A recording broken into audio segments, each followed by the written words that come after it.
অঙ্গীকারনামার একটা পৃষ্ঠা তার সাথে সংযুক্ত আছে জুলাই জাতীয় সনদের সাথে।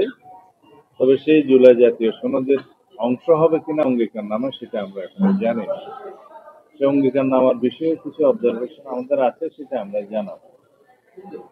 তবে আমরা আশা করি সকল রাজনৈতিক দল যা কিছু আমরা আলোচনার মাধ্যমে ঐকমত্যে পৌঁছাতে পেরেছি, যেটা সনদ অন্তর্ভুক্ত হবে এবং সেই সনদ স্বাক্ষরিত হয়ে বাস্তবায়নের বিষয়ে আমরা আশাবাদী। এবং এই বিষয়ে আমরা আমাদের পরামর্শগুলো দিয়েছি কিভাবে এটা বাস্তবায়ন করা যায়। বিভিন্ন রাজনৈতিক দল তাদের পরামর্শ দিয়েছে। বিগত দিনের আলোচনায় যে সমস্ত পন্থা বিভিন্ন রাজনৈতিক দলের পক্ষ থেকে উত্থাপন করা হয়েছে তার পরিপ্রেক্ষিতে আমাদের জবাব আমরা দিয়েছি, সেটা আপনারা নিশ্চয়ই দেখেছেন, সেটা মিডিয়াতে আছে বিস্তারিত।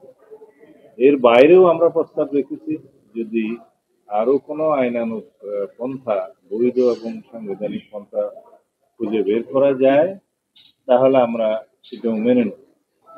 কিন্তু আমরা এমন কোনো খারাপ নজির স্থাপন করতে চাই না যেটার মধ্য দিয়ে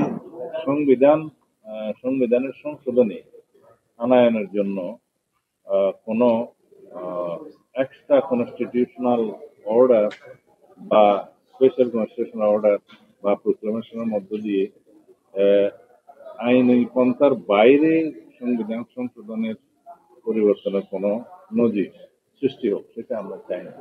তো সেই জন্য আমরা বলেছি, মানে প্রধান উপদেষ্টার কাছেও আমি আহ্বান জানিয়েছি যে আপনি বিচার বিভাগের পরামর্শ নিতে পারেন, সুপ্রিম কোর্টের আপিল বিভাগের পরামর্শ নিতে পারেন যে এই সনদ বাস্তবায়নের জন্য আইনি কি প্রক্রিয়া ফলো করা যায়, অনুসরণ করা যায়।